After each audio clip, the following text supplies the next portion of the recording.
If you do not listen to this story till the end today, then perhaps a truth will remain hidden from you forever. This is the story of a silent man whom the world ignored, but destiny did not. A woodcutter, a wealthy girl, and a secret that was about to change everything. And remember, sometimes the quietest people write the greatest stories. It is a tale from ancient times. There was a city where life moved slowly, but decisions had the power to change entire lives. On the edge of that city, where the forest began and the population ended, lived a woodcutter. His name was Hamza. He earned his living by cutting wood, survived through hard work, and hid countless emotions within his silence. Every morning, Hamza woke up before the sunlight had fully spread across the sky. Quietly, he would rise, perform ablution, pray 2 rakats, bow his head, and softly say, "O Allah, do not let my hard work become a source of humiliation today." Then he would pick up his old axe, place it on his shoulder, and walk toward the forest. There was no wealth in his home, nor any support. There was only one habit, carrying his own burdens, but never becoming a burden to anyone else. In the forest, Hamza spent hours cutting wood. His hands would become wounded, sweat would sting his eyes, and sometimes blood would drip from his skin. Yet not once did he complain. He knew that the greatest flaw of poverty was making too much noise. So he remained silent, and within that silence lived a strange kind of dignity. After selling wood, Hamza passed through the city market every day. Some people lowered his price, some avoided eye contact, and some pretended not to notice him at all. But Hamza never argued with anyone. He believed, it is not the market that decides sustenance. Allah does. And along that same road came a turn from where his life was slowly about to change. In the center of the city stood a grand house. Tall walls, heavy doors, and a window above that opened toward the city streets. Near that window often stood a girl. She was the beloved daughter of a wealthy father. Her name was Ayesha. Ayesha possessed everything people prayed for: respect, comfort, and a secure life. Yet despite all this, she often stood near the window, watching the people below, their busyness, their exhaustion, and feeling a question rise inside her. How can someone feel so lonely even among so many people? Her mother understood these feelings. But to her father and brother, Ayesha was only a princess whose life had already been decided. One day, after selling his wood, Hamza passed by that house. As always, his eyes were lowered to the ground. He never saw Ayesha, and perhaps because of that, Ayesha noticed him. For the first time, she realized that someone could respect her without even looking at her. There was no smile, no gesture, no conversation. Just a single moment that settled into both their hearts as silence. Ayesha's elder brother watched all of this from afar. The same woodcutter, the same time, the same road every day. To him, it no longer seemed like coincidence. He thought to himself, to be poor and silent at the same time, that combination can often be dangerous. That night, Hamza returned home exhausted. His hands were in pain, but his heart felt peaceful. He placed the axe aside, sat on the ground, and whispered, "O Allah, whatever you have written for me, make me worthy of it." He did not know that soon his life would involve not only hard work, but people as well. The next morning was the same. Hamza woke up at dawn, walked the same path, and passed the same house. The window was still there, the road was still there. But this time, someone had noticed him and someone had truly seen him. Yet Hamza had no idea. Even the next day, everything seemed unchanged. Ablution, prayer, the axe on his shoulder. But this time, his heart felt strangely restless. In the forest, he cut wood more slowly than usual. His mind kept wandering. He became angry with himself. What difference does it make? I am only doing my work. But his heart refused to listen. For the first time, Hamza realized that silence could also make noise. At the market, people again lowered the prices and refused to pay fairly. But today, it no longer felt the same. It felt as though there was something hidden behind their words. And when he passed that house again, he lowered his gaze even more.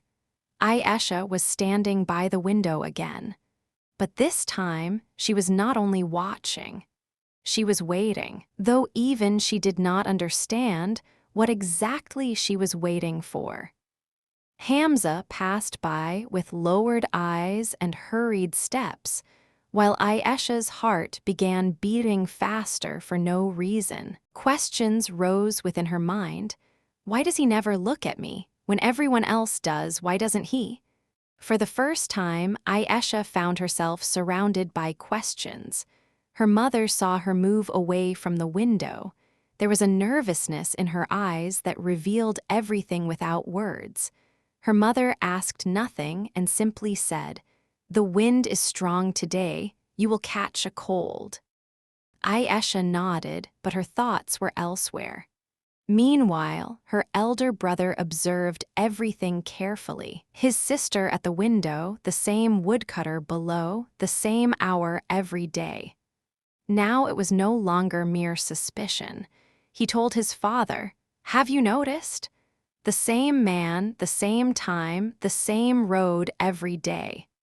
The father said nothing, but his silence sounded like agreement. In that same city lived a man named Zaid. He wore clean clothes, spoke sharply, and understood people well. He had admired Ayesha for a long time and had also noticed that the atmosphere in the house was slowly becoming stricter. Zaid began sitting with Ayesha's brother and speaking with her father. He never spoke openly, but would hint, "These days the world is not safe. One must keep an eye on everything." Both the father and brother found his words reasonable. That night, Hamza's mother asked him, "You seem troubled today." Hamza shook his head. "No, mother, I am only tired." He lied, or perhaps he simply never learned how to speak the truth of his heart. That night, he stayed awake for a long time. And when he finally closed his eyes, only one prayer remained on his lips. "O Allah, keep my heart under my control." Ayesha also stayed awake that night. It was not Hamza's face she remembered, it was his silence. Sometimes she thought, what if he spoke? What if he looked at me just once? But then she would stop herself. It is not right to think this way. So she prayed, "O Allah, remove from my heart whatever is not good for me." Days passed. The window eventually closed. Rumors began spreading. Proposals for Ayesha's marriage were discussed. A wealthy and respected man named Ayaz was suggested for her. When Ayesha heard his name, tears gathered in her eyes for the first time. She quietly told her mother, "I do not say he is a bad man, but my heart has settled somewhere else." Her mother held her hand gently and replied, "I know. That is why I remain silent." Meanwhile, Hamza also felt a strange burden inside his chest.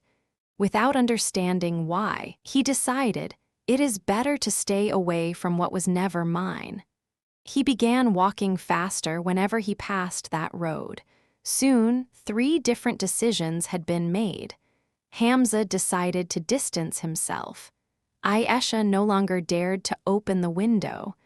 and Zayd sat beside the father, while Ayaz's name was spoken inside the house every day. One evening, Ayesha finally gathered the courage to speak before her father. Her voice was soft, but her words were heavy. "Father, I am not arguing with you. I only want to say this. If today you break my heart, tomorrow I will learn to smile again. But that smile will never become the happiness of this house." She did not cry, and that silence became heavier than tears. Her mother stepped forward. For the first time, she spoke not only as a mother, but as a woman. "I have never seen my daughter demand anything.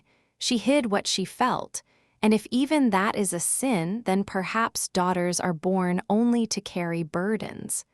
For the first time, the father lowered his gaze. Then Zayd's truth was revealed.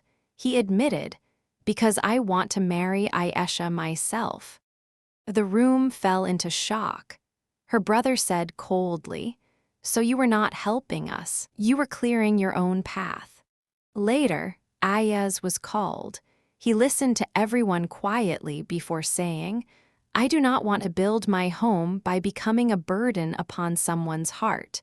Even if I win today, my wife will already have lost tomorrow." Then he looked toward Ayesha and smiled respectfully. "Your silence itself is your answer." Without anger or complaint, he stood up and left. At the same time, Hamza stood alone at the edge of the city. He had only his axe and a decision. "I cannot attach the honor of someone's family to my name." Just as he was about to leave, he was called to the house. Hamza entered with lowered eyes and bowed head. Ayesha's father asked him, "Do you love my daughter?" Hamza took a deep breath. "I know my status. That is why I never allowed the words of my heart to reach my lips. If even my silence has become a sin, then I will leave." The room fell silent. Then the elder brother stepped forward. "If you were a bad man, you would have spoken. And if you were wrong, you would not be standing here today." Then he looked at his father and said, "We were never afraid of poverty. We were afraid of disgrace.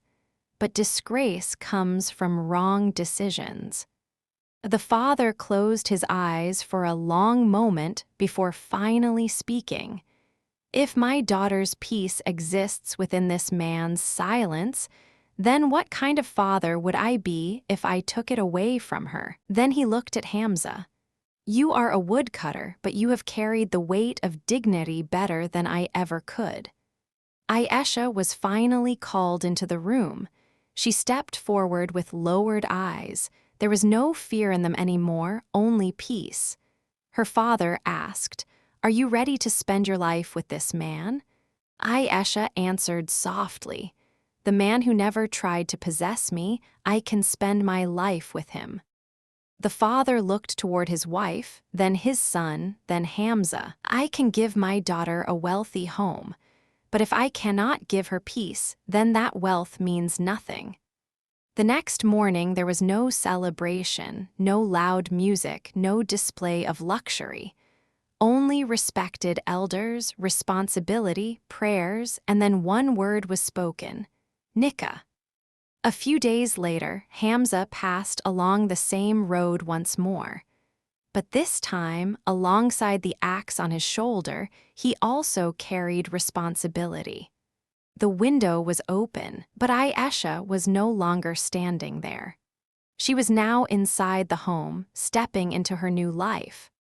Hamza lowered his gaze and walked forward. Some relationships are not built through noise. They are built through patience, dignity, and faith in Allah.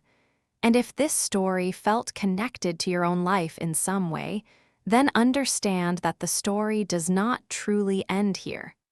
Stories like these have no heroes and no villains, only patience, dignity, and trust in Allah.